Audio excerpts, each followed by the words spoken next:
What is the running back dead zone in 2024 and how do you exploit it? That's what we're going to talk about today on Stealing Bananas. I'm Ben Gretch. You can find my newsletter at bengretch.substack.com. With me, as always, is Shawn Siegele. You can find all of his great work over at RotoViz. Shawn smirking in the background because of my absurd introduction. But that's right. We are going to talk about the running back dead zone today, which is something that has been a hot button topic for several years now in the fantasy industry. At first, it was sort of not necessarily rejected, but took a couple of years to be widely accepted. Then it seemed to shift ADP pretty dramatically in the last year or two. Last year on this show, famously, Shawn, we were very in on the running back dead zone, trying to target it very heavily, going after the Breece Hall, Jahmyr Gibbs contingent. There were names that didn't hit in that group. J.K. Dobbins gets injured. And now this year, whenever I hear it discussed, I basically hear it said that the dead zone doesn't exist anymore because it's, ADP has shifted things so much. And I think I'm sure that at least that I feel that that's an oversimplification. Yes, ADP has shifted, but people want to now remove the lessons that the running back dead zone taught us from their entire analysis and just say, well, we don't even need to consider this thing anymore.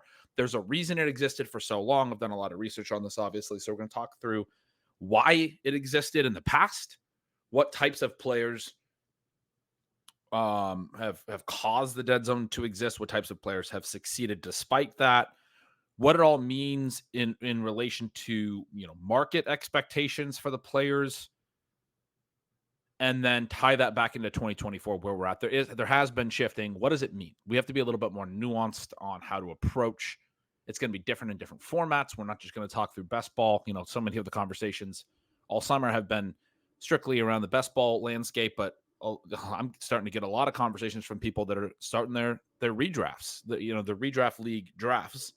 And certainly in the next month or so, our audience is going to be a lot of people coming back around and ready for fantasy football season to begin and doing their August home leagues and those things. And we want to make sure, of course, that we're talking on those terms too, because almost everybody, even the big time best ball players, are still playing in home leagues and all of that stuff. So we're going to talk about this from a different, a couple of different angles. It's very different how you might approach it in a best ball format or in a redraft format.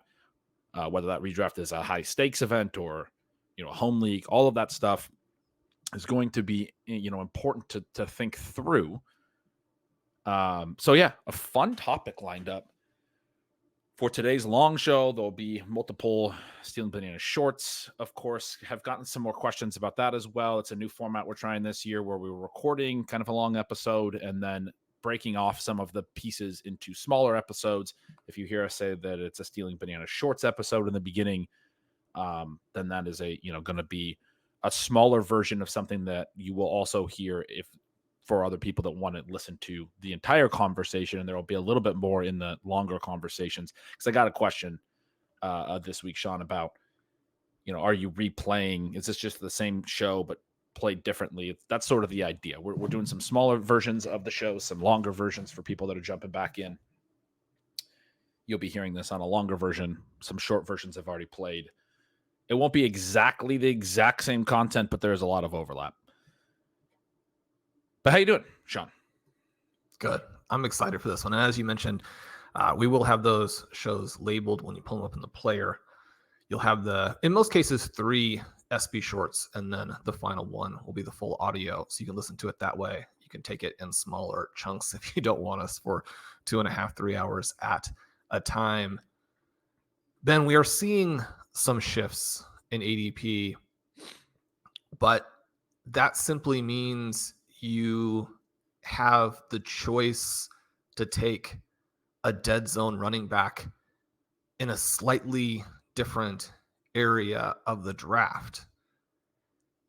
Knowing that we have these wide receiver pressures in best ball, and knowing that in redraft, we simply want to build the best teams, are you now onto the dead zone running back profiles, if you get them a few picks later, do you like them in redraft for 2024 when you're trying to win the FFPC main event?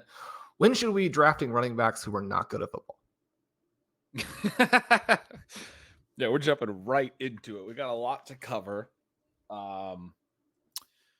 But yeah, I mean, we can start at the end. I'm happy to. My take is very different from last year, and it's been interesting to get some of the feedback on some of the the YouTube streams I've done, or some of my comments on Twitter about certain players, where it's been like, well, this type of player succeeded last year. And it's like, I mean, the only thing I really know how to say back to that is I thought they were going to succeed last year. We were talking about it, Shawn, last year, that the type of profile that made a lot of sense in round 4 and round 5 last year. Or sorry, not the type of profile. The running backs that were actually there in round 4 and 5 last year and 6 and in the dead zone were a different type of profile than most years. And based on the way the whole rest of the landscape, ADP landscape set up, and what we know about how to play different positions and where you can get points from and all of these things, we felt very strongly that you should be starting with a wide receiver start in 2023, and then hitting running back, not a ton of running backs, but hitting that dead zone window where there was actually some really intriguing upside plays. And our whole conversation about that, Shawn, was when you hit on a dead zone running back, it's a player that's going to be a first round pick the next year, right? It's a player that is emerging for the first time. It's a young player that the market doesn't know who they are yet. Or in some cases, like a Breece Hall last year, they're not necessarily sure about the health. That was part of it. But when you look back at when I first did the dead zone research, I did a 10-year sample and I looked at all of the data. I looked at all the individual players and tried to classify them and understand. So when I wrote about it, it was, okay, here's the trend, but why? And when I see a lot of people write about it and say, here's what the data says. And you've heard me, Shawn, say this a bunch of times, and I continue to hammer it in every podcast that I do this offseason, that I worry that people misapply the aggregate to the specific in fantasy football. The data is, first of all, not super large, the data sets, when we're talking about, a few draft rounds. Even if you look at 10 years, like I'm saying, the league changes. The types of running backs that can succeed change. The ways that running backs are used changes. And we're talking about a few different draft rounds, and a few hits or misses here or there, which could be injury-based, which could be a lot of different things, can dramatically change the hit rate. When we start talking about, here's a hit rate, this percentage of this player has succeeded in the past. When you start to see those types of data shared, 85% of this type of player, wide receivers taken in these rounds with this year, the more caveats that get thrown in, the 85% could, it could be a 20 wide receiver sample. It could be 17 out of 20, and that's 85%. And you're like, okay, well, if 3 would have went the other way, now it's 70%, or you know what I mean? Like, and so you start to get into way too specific sample sizes. And then you say, okay, well, this is what the aggregate tells me, and I need to use this in a specific way. So anyway, in doing this research and trying to dig into what actually works and what doesn't work out of the dead zone, the key running backs that didn't succeed tended to be, like you said, the backs that are bad at football, essentially, that are guys that the market doesn't expect to be particularly efficient. And as we talk through how running backs can be successful over the years, and part of the reason you're jumping to the end is we've talked about this every year for 5 years now, and a lot of our longtime listeners know what we're talking about here, but I do want to kind of just set the stage for people who maybe are finding this pod later in their, or I guess earlier in their fantasy football journey. But the idea that to get an elite running back that's actually going to pay off the risk that is inherent in drafting an early running back. So this idea of the legendary upside idea our buddy Pat Carine has written about, to have that legendary upside, you do need to be efficient. We often talk about it in terms of RotoViz's great expected points and fantasy points over expected stats. You need 4-ish fantasy points over expected per game is the stat that you always talk about.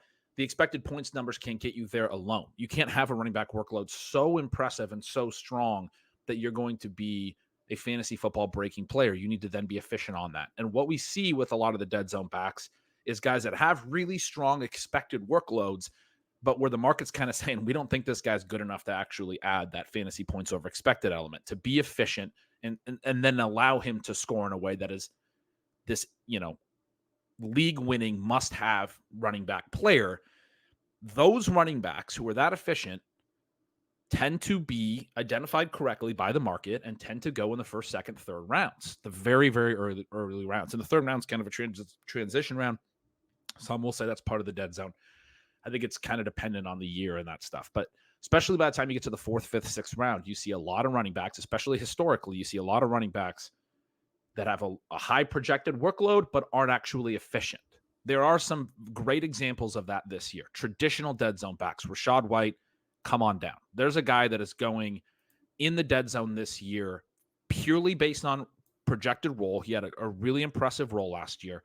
Some will say that he was reasonably efficient as a receiver as well, but has been wildly inefficient as a runner both years. In advanced metrics, in regular metrics, 3.6, 3.7 yards per carry both years of his career. The market is telling you they do not think this player is good enough to elevate his workload, which makes him a sort of small win, big miss player, as we like to talk about it. If he does hit, he hits because the workload carries him, and he can hit better than his particular ADP. But if he misses, it can be for a lot of reasons at running back. You can get benched. Like Dameon Pierce was a similar player at this draft range last year, where he just got displaced. It wasn't even that he got hurt. The second reason would be injury. Happens a lot at running back. But like Dameon Pierce is one that I want to bring up because he's a great example of a guy that, I kind of at times last offseason, I didn't draft a lot of him, but at times it's like maybe he's an intriguing guy that we should be throwing into the dead zone draftable conversation. And got tricked by that, I think, a little bit, because there wasn't a lot to his profile when you really look at it from, his rookie year and crucially going all the way back to college and his actual prospect profile, what this guy is long-term. He was a day 3 pick. He had a somewhat efficient rookie year as a rusher, some positive stuff there.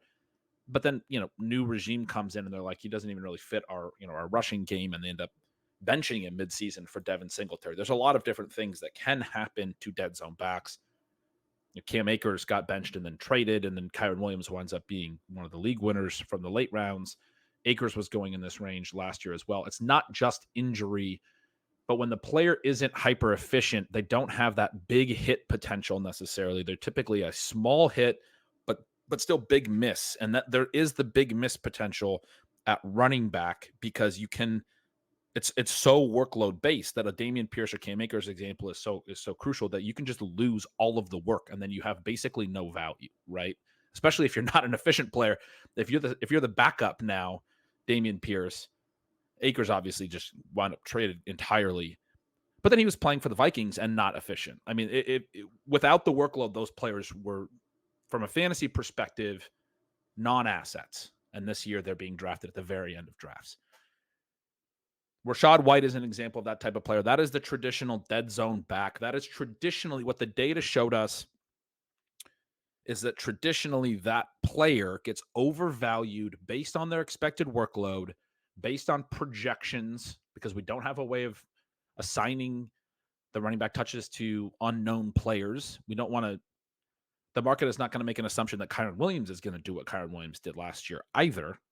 So the fragility of the Cam Akers hold on the backfield isn't actually able to be captured in the projections, but it can be captured in ADP when the drafters are not confident enough to push that player up into the second round, right? Or Dameon Pierce or whoever it is.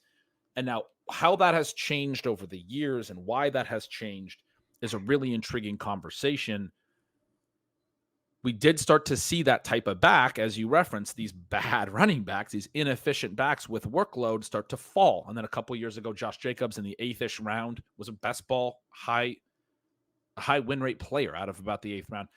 He hits for multiple reasons. The workload's bigger than expected and the efficiency is better than expected. He has a spike efficiency season that he hasn't really backed up in the other years of his career.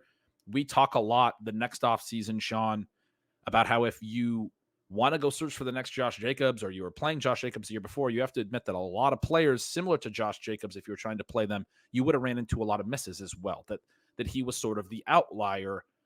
You can't really find the Josh Jacobs profile without also capturing some misses in your process. You can't try to be that precise and that perfect about everything. But there is an element, especially in best ball, where you can't work the waiver wire and you want to value touches to some degree because, at a certain point, just having running backs that are playing, even if they're inefficient, is helpful because there is so much turnover at that position.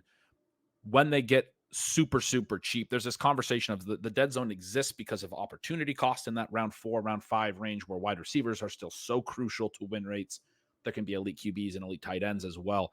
You start talking about round 10, round 11, you're outside the wide receiver window. What's the opportunity cost at this point? And if I can tell myself that this running back that's maybe available there in some best ball formats does have guaranteed touches, then it's a different conversation, right? But that's not going to be true for a lot of home leagues because those running backs are actually going to still go where wide receiver opportunity cost is high. And so there's multiple elements to this as it trickles down. And particularly the last couple of years, the way that it's changed. And since the Josh Jacobs thing, some of these players have shot back up into, I would argue, into that range where people are not focused on efficiency as much anymore. Last year, though, we had some players that were the type of archetype that can hit out of the dead zone. And that's a great place to jump into what was so specifically interesting in 2023. And as we kind of move through the conversation, we'll try and evaluate whether that is available again in 2024. But one of the things, two of the things I think that are really crucial there that you bring up is that we potentially have a different dynamic for young and unproven players because they could be stars. And then just this emphasis on the quality of the player, the talent that that player probably possesses, and what the efficiency is likely to be like. So every year is so much fun in fantasy football because there are elements that are broadly true across time. And then there are unique hiccups and ADP changes that can be very unique to a given time period. And last year was fun because there were some opportunities. So Ben, as I'm looking through our Underdog Advanced Rate Explorer, it's so cool to see the numbers for some of these guys here because a couple of names that we really emphasized from a youth and explosiveness perspective were Jahmyr Gibbs and Breece Hall.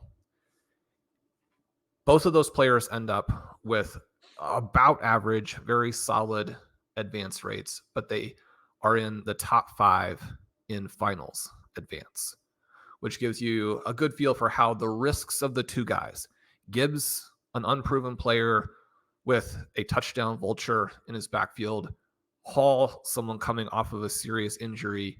You've got to overcome that first month. You've got to still advance to the playoffs at a reasonable rate to have not burned all of your managers.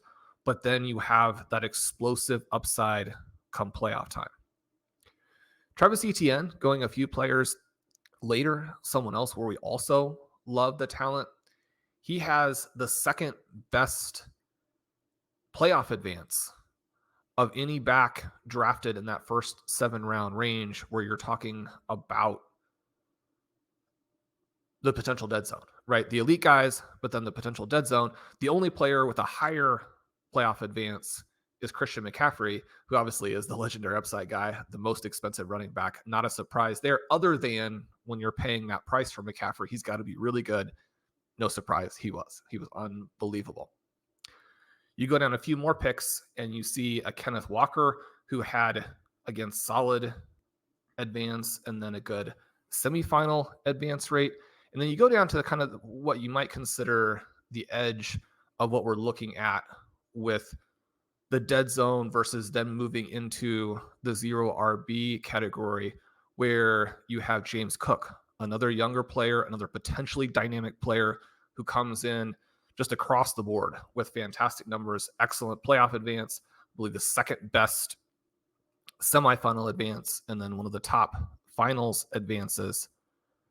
Very exciting to have had an opportunity at different price points to select young, dynamic players and then to see what they could do. The flip side of that is that we did obviously have a couple of misses. Ramondre Stevenson, somebody I was pretty excited about, believed he had like a poor man's David Johnson, Le'Veon Bell type of potential. His peripherals declined and the offense was catastrophic. Javonte Williams, someone in a somewhat similar category there, where he did not demonstrate post-injury the same type of dynamism that Breece Hall did. And people are going to be like, well, I mean, obviously they're different guys. That is very clear in retrospect, and you'll never find anybody higher on Breece Hall than I am. But one of the things I wrote about, again, just this last week, is how good Javonte Williams was pre-injury. The injuries do matter. The other guy that we really liked there, J.K. Dobbins, just instantly went down again. So you have that mix of hits and misses, but Ben, the players that fantasy football gave us in the dead zone last year were not every one. I mean, a lot of them are just straightforward dead zone backs, and you avoid those guys. But there were a lot of exciting young players priced, very palatably, who then did hit. And that's the other part of the long-term research that is so crucial, because you can say, well, one way to ask the question would be like, well, how were you guys confident that the running backs in the dead zone were worth targeting last year? Another way to say it would be, you guys are just making it up as you go, so to speak. But that was actually clear in the data from the beginning of the dead zone research. You look at 10 years of data, you look at the guys that actually did hit out of the dead zone. So my initial research on it, the conclusion that I came to was that, in that range, the rate of elite upside, I was looking into elite upside specifically, not the small win outcomes, not the outcomes where a guy who was projected for a lot of workload, but a lack of efficiency, as we're talking about the dead zone being sort of, that profile, still had, stayed healthy and got all that work and had a small win type season. I believe in Pat Kerrane's legendary upside work, he started to call this type of player sometimes a silent killer. Because what it is like, yeah, you're getting some stability at running back, but it's an opportunity cost question where you didn't get the player in that round, in round 4, that was the breakout elite wide receiver, right? Like the Cooper Kupp season at a round 4 a few years back. That can come at other positions. Typically speaking, the elite upside at running back doesn't come out of the dead zone, or the rate at which it comes out of the dead zone is not different from the rate at which it comes from like round 10 plus, the double digit round, relative to the number of running backs that are drafted in both ranges. I'm talking about pure hit rate. The rate at which you'll get the small wins is higher in the single digit rounds. That does exist, but those small wins do carry that opportunity cost element where you're not getting potentially key contributors at other positions.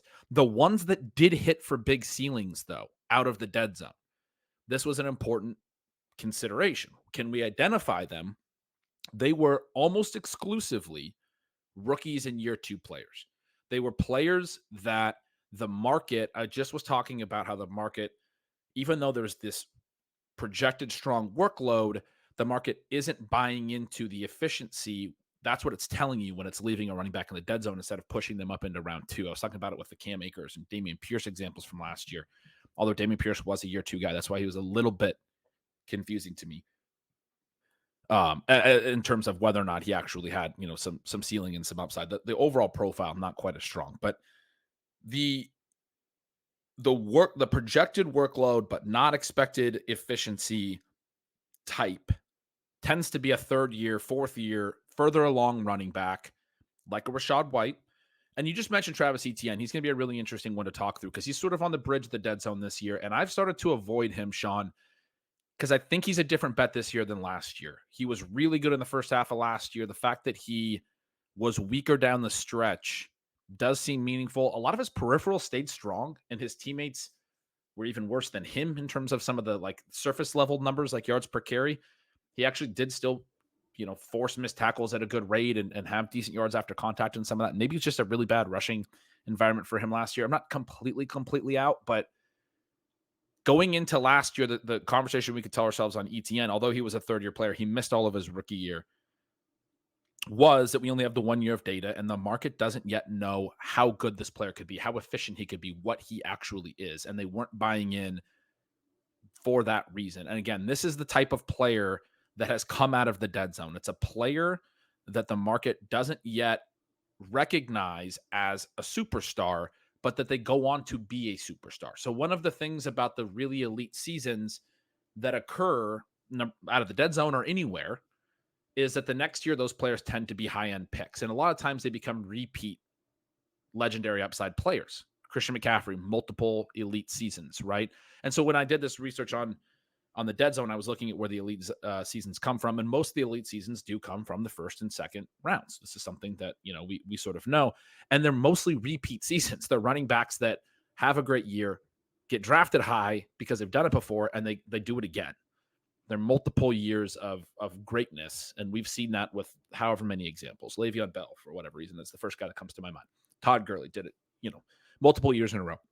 That doesn't mean running back peaks are long. Obviously, some of those guys only do it like twice, and then they fall off in the third year. But when they're really elite, they tend to get drafted like it, and then they can be repeat stars.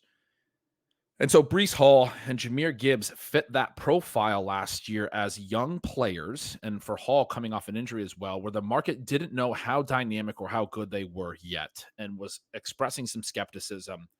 But then we're seeing this year that they learned how good those guys were, because now they're both first-round picks, right? So that's the second part of the dead zone hit is the next season that player goes in the first round. If the player's not going in the first round the next season, this is why I'm expressing a little concern about ETN. That's the market kind of saying, well, the sample's got larger, and we don't actually know if this guy is that elite. Now, again, ETN's sort of a bridge player for some of the reasons I mentioned. So he's a little bit of a tricky one, but Rachaad White, you can say, well, he's only played 2 seasons. Typically, if the sample gets that big, the breakout doesn't come in year 3 suddenly. I mean, it's like the data is pretty overwhelming in this regard. There is like the Josh Jacobs, it would be one counter. He's like the 4th year guy. I think it was 4th year for him when he suddenly had a very efficient season in addition to a huge workload. But typically speaking, we learn what these players are. The market, the wisdom of the crowds element of the ADP recognizes that. But the wisdom of the crowds element is going to have skepticism with young players that we don't know enough about yet. And they don't necessarily want to buy into what a prospect profile tells us yet.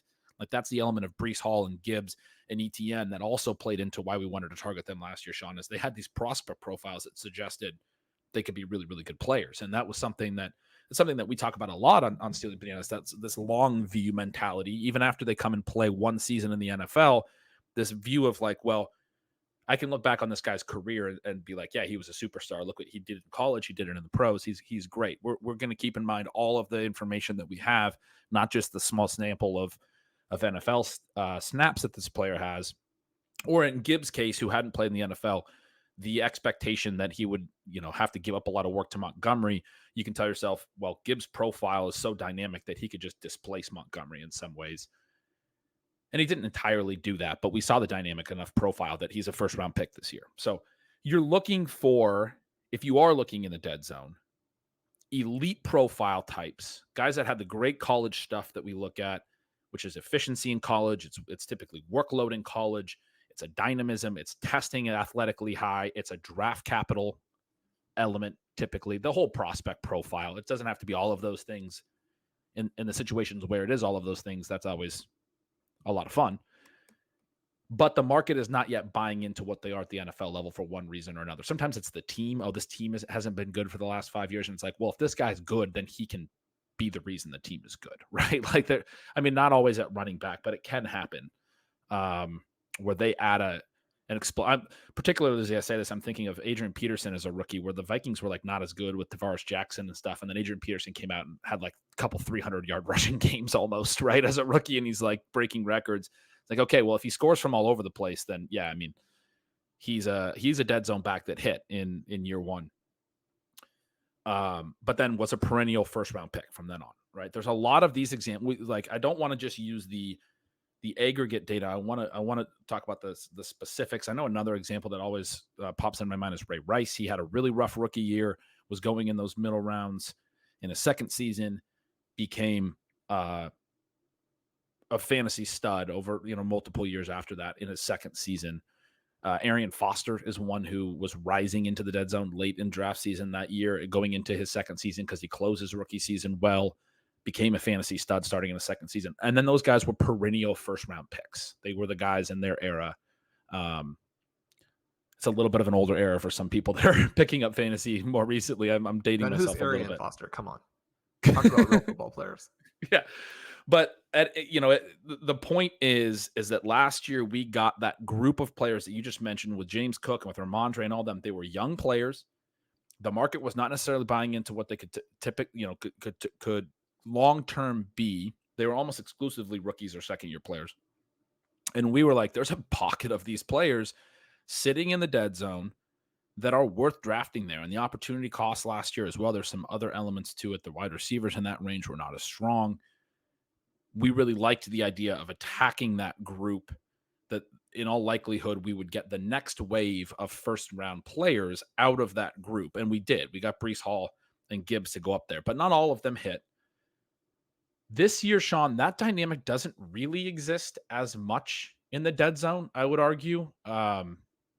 It depends specifically where you define it. But for some of the players that are still lingering in the dead zone, like Etienne, like James Cook, like Rachaad White, we have more data on them. And I do believe now the market factors, the wisdom of the crowd factors of the dead zone become more concerning, where there are people saying, look, we've seen this guy. We've seen him. We've even seen what a good Travis Etienne year looks like.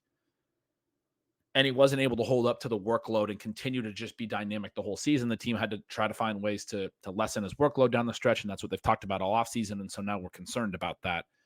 Again, Etienne, that's the concern case on Etienne.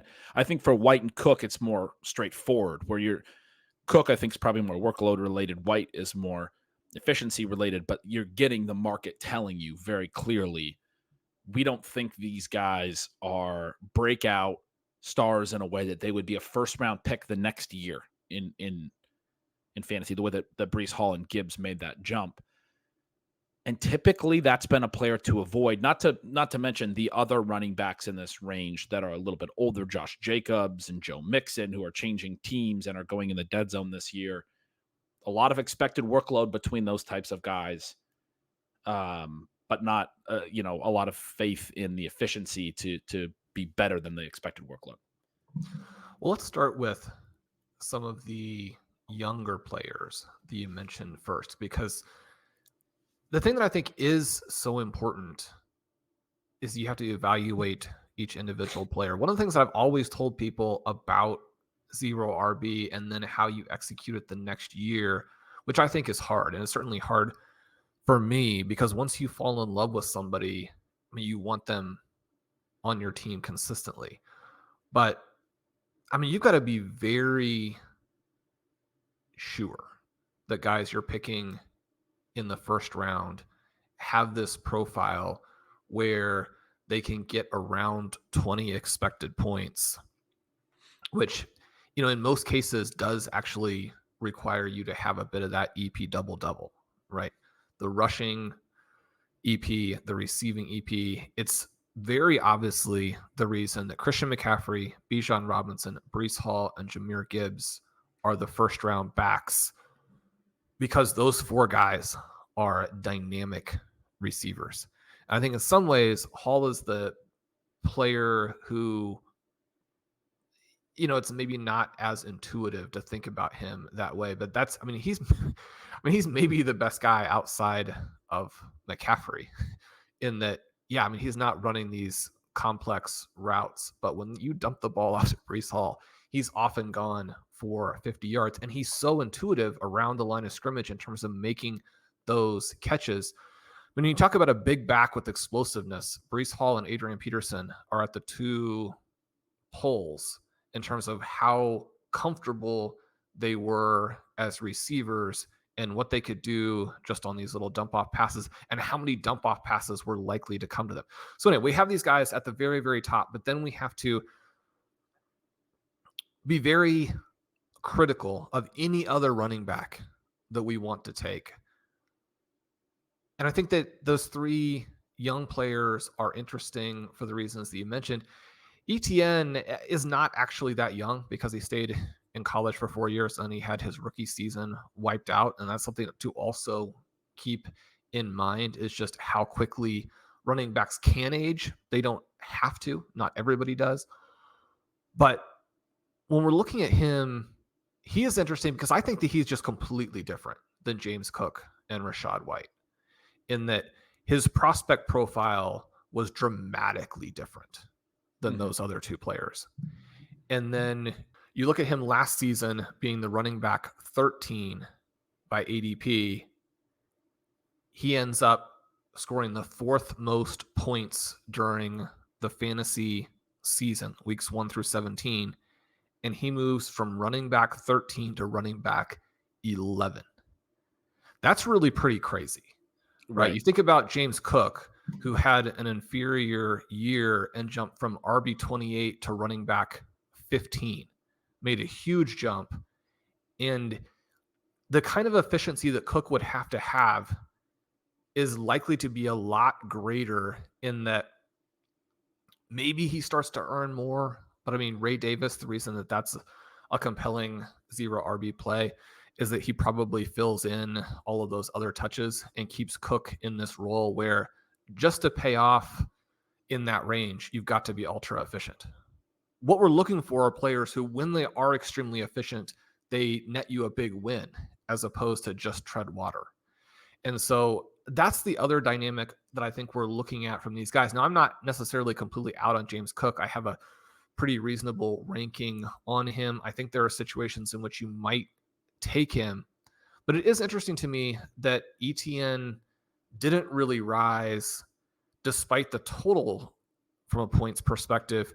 And then you go back to that talent question, where it is tricky because his peripherals were not great, but they weren't awful. So many of the other backs that we're going to talk about in this sort of group are older and their peripherals are flat out terrible, which is why they're kind of trapped in this dead zone range and why you wouldn't take them. Historically, they just perform so poorly.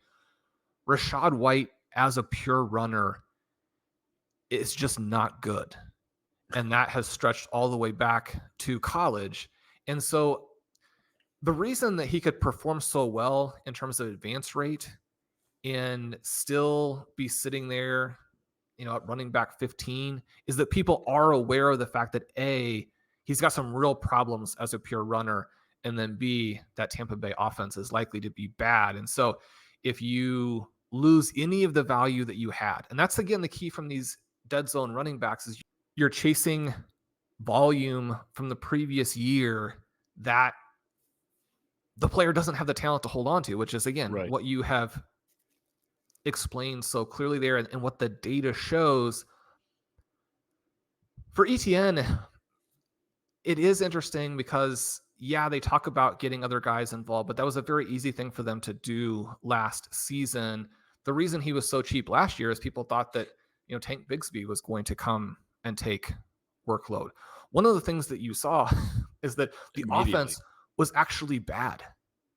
And once the offense was bad, this talent gap between Etienne and the other runners became even clearer, despite the fact that his own peripherals were only okay. And so you get that big talent gap there. Like, who do they play if they're trying to win games?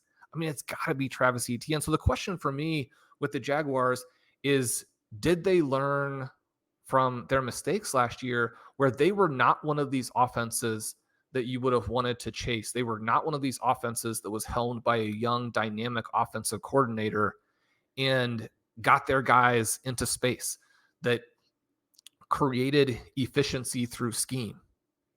Doug Peterson has been a very effective NFL coach.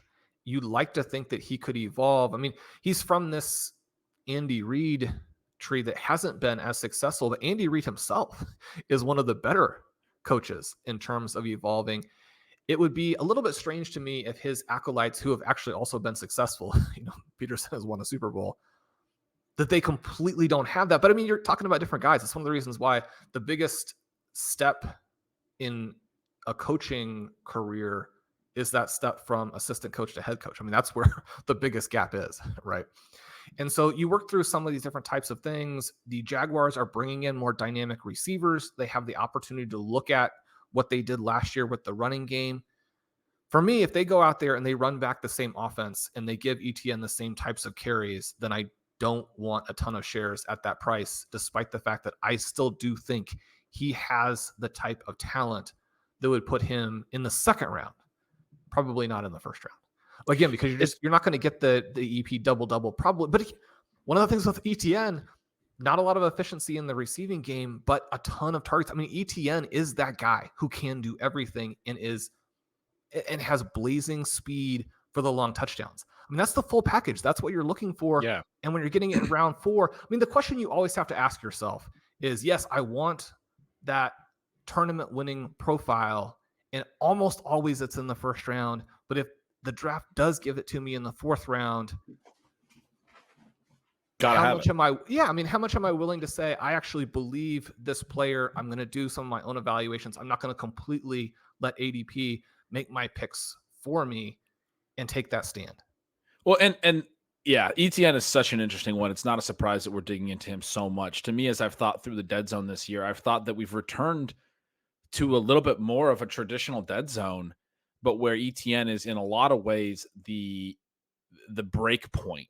And I say that because of everything you're saying, but also because of some of the things we're seeing ADP wise. Because if you go, we're going to look at a few different ADP charts for those of you who are following us on YouTube. If you go to the current Underdog ADP that I've pulled up here from the RotoViz tools, Etienne's going RB11 at 409 in the late 4th, and that is comfortably in the dead zone in terms of draft position. But Underdog is notoriously very wide receiver heavy. If you jump over to the RotoViz tool for the FFPC redraft dashboard and look at the Fantasy Pros Championship drafts that have gone off, Etienne's going at 301 as the RB9. There's not a lot of players that shift that much, but he's actually jumping up within the running back position ahead of both Pacheco and I guess he's not jumping ahead of Derrick Henry. Oh, he's jumping ahead of Devon Achane as well, who falls a little bit in the redraft landscape compared to the place that best ball drafters are taking him. But he settles between Kyron and Achane right at that 2-3 turn. The guy that reminds me of, that price, is the breakout Todd Gurley season. He's one of the few players that when he truly broke out wasn't like we were sure on him, and some of it was situational from the year before. It was going into year 3, the first year with Sean McVay. He was going like RB 10-ish in this 2-3 turn range, RB 12-ish, something like that. He still wasn't in the dead zone. And so when you do the dead zone research, and it's part of the reason that you get these guys that still have the good profiles, haven't necessarily been great earlier in their career, but the drafters are buying in enough that they're willing to take him with a top 25 overall pick. That's where Etienne's going on FFPC and these fantasy pros. He's going 25th overall. So he is probably the best example of the shifting dead zone and how lower running back ADPs and different formats are going to be a little bit different, and how that's different in 2024 than it was even going into Todd Gurley's 3rd season. I think if we were in whatever year that was that Gurley broke out, 2016 or 2017, that Etienne would be comfortably going within the early round range that we wouldn't be calling him a dead zone back. But it's fascinating to see on Underdog where he does go well into the dead zone, and trying to think through some of the market landscape elements of this. I agree with you that you do have to be willing to do your own kind of analysis on it, and his profile being so much stronger. But I do also, like I said, have some concerns about the way the market is buying into, what we saw last year. It's fascinating. It's very fascinating. He's if he had the breakout season this year, it would look a lot like or feel a lot like what Gurley did in his 3rd season, where it was, sort of there in the first couple of years, but the situation wasn't all the way there. I think if the Jaguars come back and are better this year and take a step forward and the offense is good, that Etienne's going to be a a pretty strong hit probably in those ranges. So anyway, yeah, he's a very, very fascinating one. But as I mentioned, I believe sort of behind him, and I still have the FFPC redraft dashboard up. So behind him, behind Devon Achane, who goes 302. The middle of the third round is often where we say the dead zone starts. Over there, Isaiah Pacheco is going at 307. Josh Jacobs is going 311. You have Rachaad White, James Cook, and Joe Mixon in the fourth. You have some guys that are going sort of outside the wide receiver window at times over on Underdog that start to get pushed up in this format. So you have Alvin Kamara in the fifth, Kenneth Walker in the fifth. He's an interesting one as one of those young profiles that actually I think you can argue you can target in the dead zone. He would be that classic year two. The market doesn't quite know what he is yet, thinks he's a committee back, but he has the breakout second season. And then in the sixth round, you have Ramondre Stevenson, Aaron Jones, Zamir White, James Conner. I was saying to you, some of those names are intriguing over on Underdog when they get outside the sort of wide receiver window. But in the sixth round, all of those guys are going before a late sixth round pick at wide receiver in Keenan Allen. That is just like, for me, it's very hard to justify those receivers. At that point, they become dead zone backs for me. If you're taking them, you're taking Zamir White over Keenan Allen, and Jaden Reed and Deontay Johnson and Rashee Rice are the next four receivers after that group of running backs. That's when the opportunity cost element becomes different. That's when the conversation is different. And especially in a managed league where the replaceability, because one of the things that happens in a managed league is you're able to pick up and play spot start running backs. And I understand people always say it's really hard to do. It's not super, super easy. But in best ball, the benefit of having a guy locked in that if he does make it all 17 games as a starter and has Rachaad White's 2023 season, he's going to look like a solid win relative, or at least not like a decent win, what Rachaad White was in 2023 relative to in redraft managed. I would argue Rachaad White's season was much less impactful. Simply because you're able to replicate that production more easily when you can churn running backs and put in better running backs in week 8 for where we're at in the calendar, right? And in week 10 and week 12 and week 14. And again, I understand it's not easy. Like, people always want to point that out. I'm just saying it's definitely easier when you can change your mind in season and cut players. When I took Rashad Penny on all my teams last year, it was nice in the managed leagues when I could cut him and have a different running back. In best ball, I was still looking at teams in the playoffs that had Rashad Penny on their roster. So that was not fun. So at any rate, the replaceability of these small win types is higher in managed leagues. And they tend to go a little bit higher as well. So, and that's a thing that I'm seeing as I'm starting to hear conversations and getting questions from, friends and family members that are starting to do some drafts that are in formats where running backs tend to go higher. The other part of that question, when running backs start to go higher across the board, is they can build receiver depth later. So as we're looking at this FFPC draft board, Xavier Worthy's going 8-12 at the end of the 8th. He's somebody that, has been brought to my attention. It's like I can consistently get him in the 9th and 10th round in some of these. So does that mean that I take a running back early? Rome Odunze, Brian Thomas are both 9th round picks over on FFPC in these fantasy pros right now. JSN's a mid 8th round pick. Those are prices that for people who've been drafting me on Underdog, they're probably like, wow, that's fantastic, because we have to pay, 6th round or higher prices to get those types of wide receivers on our roster. So if you can build that type of receiver depth, you can still be hitting those picks in the 8th and the 9th round. Does that change, how many detours you can make early? Does that mean that you should be willing to consider an earlier running back, even though they're pricier, because of the way that the opportunity cost of giving up one of your pre-wide receiver window picks away? It's not an opportunity cost at the specific round pick. It's an opportunity cost of the first 8 rounds.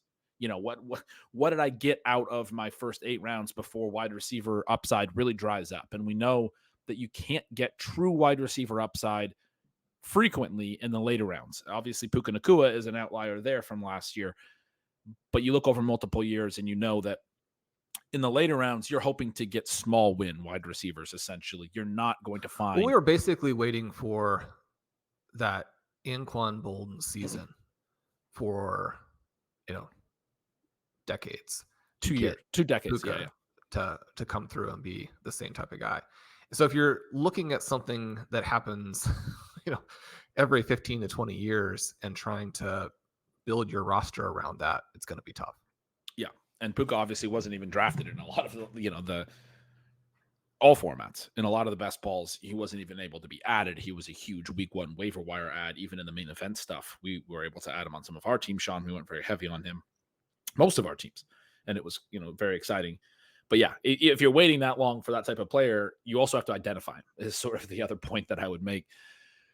But this whole conversation, so it gets back to opportunity cost, it gets back to structure and all of those elements. We're going to, Sean, need to talk through how the elite tight ends play in, and we're obviously, we've talked about it before. We're advocates of playing the elite tight end position this year.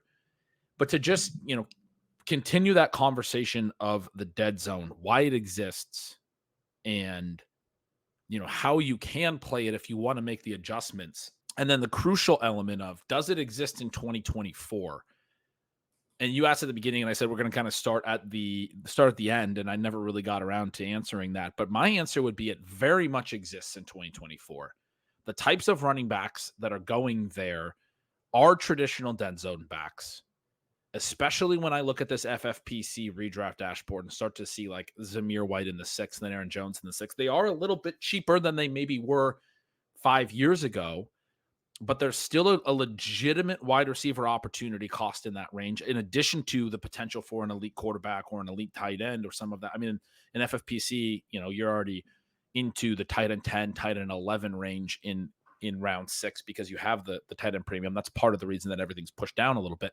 But for some of you guys in non-tight end premium home leagues, you're going to see Zamir White, Aaron Jones, those types going in round 5 even. That the running backs are really going to get condensed. And the way to play that is the really interesting conversation that I get asked a lot and I've had multiple times. And I think in 2024, the answer is resoundingly that you cannot be drafting those running backs in that range. The bigger impactful play, if you want to get away from wide receiver, is at tight end, or in some formats, potentially QB. But it's certainly, for me, either getting the receiver depth or going over to tight end. Yeah,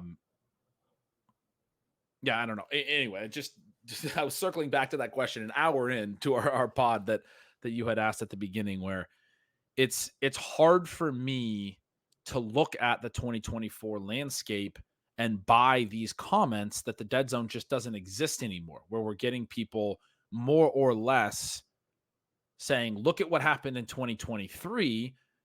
The dead zone doesn't exist anymore. The 2023 landscape, the specific running backs that we were targeting in the dead zone, was a unique concentration of the types of backs that can succeed out of the dead zone historically, as we've talked through already. We don't have that concentration in 2024. You go look at this list of backs in rounds 3, 4, 5, 6.